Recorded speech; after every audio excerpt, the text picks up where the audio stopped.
Mystification by Edgar Allan Poe. The Baron Ritzner von Jung was a noble Hungarian family, every member of which, at least as far back into antiquity as any certain records extend, was more or less remarkable for talent of some description, the majority for that species of grotesquerie in conception of which Tieck, a scion of the house, has given a vivid, although by no means the most vivid exemplifications. My acquaintance with Ritzner commenced at the magnificent Chateau Jung, into which a train of droll adventures, not to be made public, threw me during the summer months of the year 18. Here it was that I obtained a place in his regard, and here, with somewhat more difficulty, a partial insight into his mental conformation. In later days this insight grew more clear, as the intimacy which had at first permitted it became more close, and when, after 3 years' separation, we met at G.N., I knew all that it was necessary to know of the character of the Baron Ritzner von Jung. I remember the buzz of curiosity which his advent excited within the college precincts on the night of the 25th of June. I remember still more distinctly that while he was pronounced by all parties at first sight the most remarkable man in the world, no person made any attempt at accounting for his opinion. That he was unique appeared so undeniable that it was deemed impertinent to inquire wherein the uniquity consisted. But, letting this matter pass for the present, I will merely observe that, from the first moment of his setting foot within the limits of the university, he began to exercise over the habits, manners, persons, purses, and propensities of the whole community which surrounded him, and influenced the most extensive and despotic, yet at the same time the most indefinite and altogether unaccountable. Thus the brief period of his residence at the university forms an era in its annals, and is characterized by all classes of people appertaining to it or its dependencies as that very extraordinary epoch forming the domination of the Baron Ritzner von Jung. Upon his advent to G.N., he sought me out in my apartments. He was then of no particular age, by which I mean that it was impossible to form a guess respecting his age by any data personally afforded. He might have been 15 or 50, and was 21 years and 7 months. He was by no means a handsome man, perhaps the reverse. The contour of his face was somewhat angular and harsh. His forehead was lofty and very fair. His nose a snub. His eyes large, heavy, glassy, and meaningless. About the mouth there was more to be observed. The lips were gently protruded, and rested the one upon the other, after such a fashion that it is impossible to conceive any, even the most complex, combination of human features, conveying so entirely, and so singly, the idea of unmitigated gravity, solemnity, and repose. It will be perceived, no doubt, from what I have already said, that the Baron was one of those human anomalies now and then to be found, who make the science of mystification the study and the business of their lives. For this science a peculiar turn of mind gave him instinctively the cue, while his physical appearance afforded him unusual facilities for carrying his prospects into effect. I firmly believe that no student at G.N., during that renowned epoch so quaintly termed the domination of the Baron Ritzner von Jung, ever rightly entered into the mystery which overshadowed his character. I truly think that no person at the university, with the exception of myself, ever suspected him to be capable of a joke, verbal or practical. The old bulldog at the garden gate would sooner have been accused, the ghost of Heraclitus, or the wig of the emeritus professor of theology. This, too, when it was evident that the most egregious and unpardonable of all conceivable tricks, whimsicalities and buffooneries were brought about, if not directly by him, at least plainly through his intermediate agency or connivance. The beauty, if I may so call it, of his art mystique lay in that consummate ability, resulting from an almost intuitive knowledge of human nature and a most wonderful self-possession, by means of which he never failed to make it appear that the drolleries he was occupied in bringing to a point arose partly in spite, and partly in consequence of the laudable efforts he was making for their prevention, and for the preservation of the good order and dignity of Alma Mater.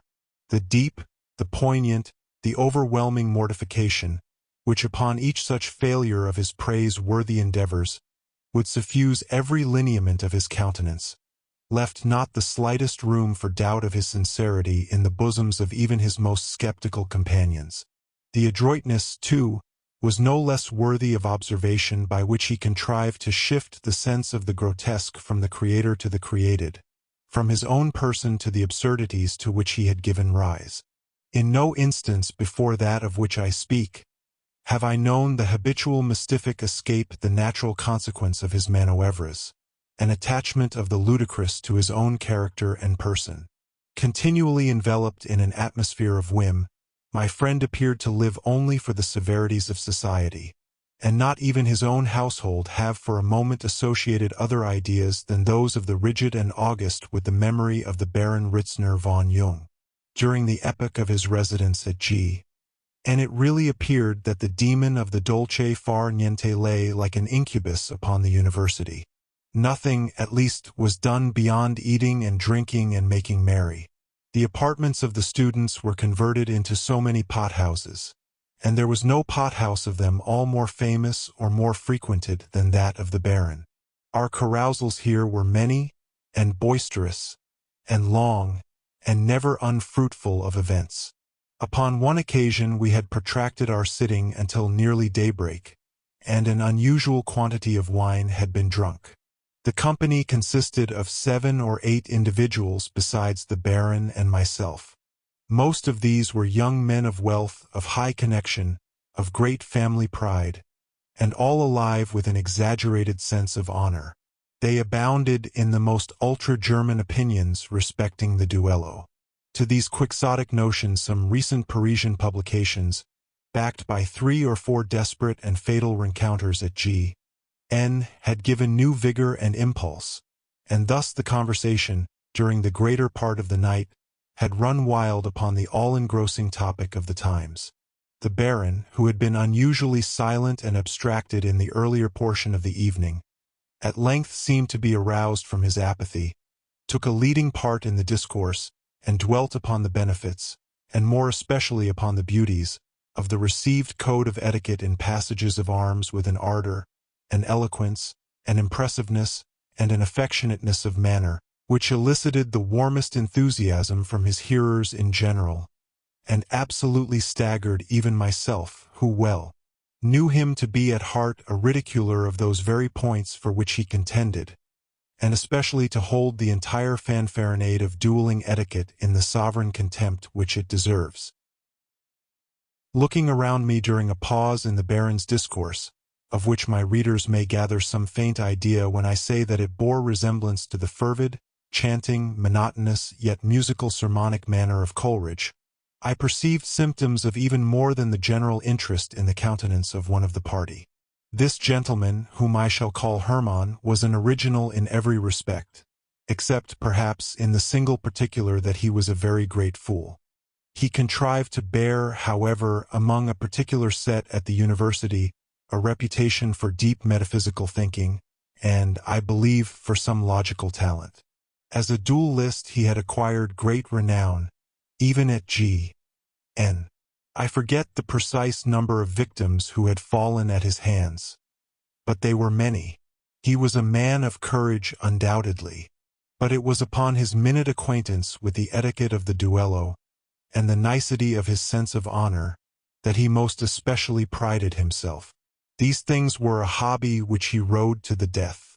To Ritzner, ever upon the lookout for the grotesque, his peculiarities had for a long time past afforded food for mystification.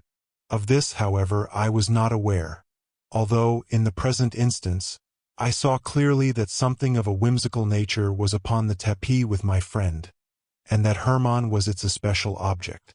As the former proceeded in his discourse, or rather monologue, I perceived the excitement of the latter momently increasing.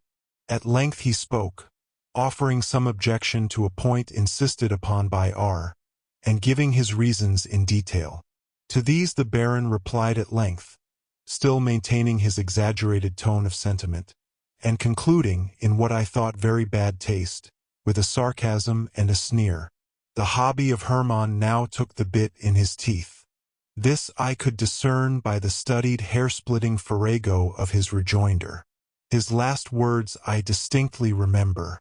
Your opinions, allow me to say, Baron von Jung, although in the main correct, are, in many nice points, discreditable to yourself and to the university of which you are a member.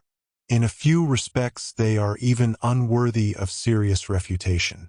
I would say more than this, sir, were it not for the fear of giving you offense. Here the speaker smiled blandly. I would say, sir, that your opinions are not the opinions to be expected from a gentleman. As Hermann completed this equivocal sentence, all eyes were turned upon the Baron. He became pale, then excessively red. Then, dropping his pocket handkerchief, stooped to recover it, when I caught a glimpse of his countenance, while it could be seen by no one else at the table. It was radiant with the quizzical expression which was its natural character, but which I had never seen it assume except when we were alone together, and when he unbent himself freely. In an instant afterward he stood erect, confronting Hermann, and so total an alteration of countenance in so short a period I certainly never saw before. For a moment I even fancied that I had misconceived him, and that he was in sober earnest. He appeared to be stifling with passion, and his face was cadaverously white. For a short time he remained silent, apparently striving to master his emotion. Having at length seemingly succeeded, he reached a decanter which stood near him, saying as he held it firmly clenched, "The language you have thought proper to employ, Mynheer Hermann, in addressing yourself to me, is objectionable in so many particulars, that I have neither temper nor time for specification. That my opinions, however, are not the opinions to be expected from a gentleman, is an observation so directly offensive as to allow me but one line of conduct. Some courtesy, nevertheless, is due to the presence of this company, and to yourself at this moment as my guest. You will pardon me, therefore, if, upon this consideration, I deviate slightly from the general usage among gentlemen in similar cases of personal affront. You will forgive me for the moderate tax I shall make upon your imagination, and endeavor to consider, for an instant, the reflection of your person in yonder mirror as the living Mynheer Hermann himself. This being done, there will be no difficulty whatever. I shall discharge this decanter of wine at your image in yonder mirror, and thus fulfill all the spirit, if not the exact letter, of resentment for your insult, while the necessity of physical violence to your real person will be obviated." With these words he hurled the decanter, full of wine, against the mirror which hung directly opposite Hermann, striking the reflection of his person with great precision, and of course shattering the glass into fragments. The whole company at once started to their feet, and, with the exception of myself and Ritzner, took their departure. As Hermann went out, the Baron whispered me that I should follow him and make an offer of my services. To this I agreed, not knowing precisely what to make of so ridiculous a piece of business. The duelist accepted my aid with his stiff and ultra-recherché air, and, taking my arm, led me to his apartment. I could hardly forbear laughing in his face while he proceeded to discuss, with the profoundest gravity, what he termed the refinedly peculiar character of the insult he had received. After a tiresome harangue in his ordinary style, he took down from his bookshelves a number of musty volumes on the subject of the duello, and entertained me for a long time with their contents, reading aloud and commenting earnestly as he read. I can just remember the titles of some of the works. There were the Ordonnance of Philip le Bel on single combat, the Theatre of Honor, by Favin, and a treatise on the permission of duels, by Andiguier. He displayed also, with much pomposity, Brantôme's Memoirs of Duels, published at Cologne 1666, in the types of Elsevier, a precious and unique vellum paper volume with a fine margin and bound by Derome.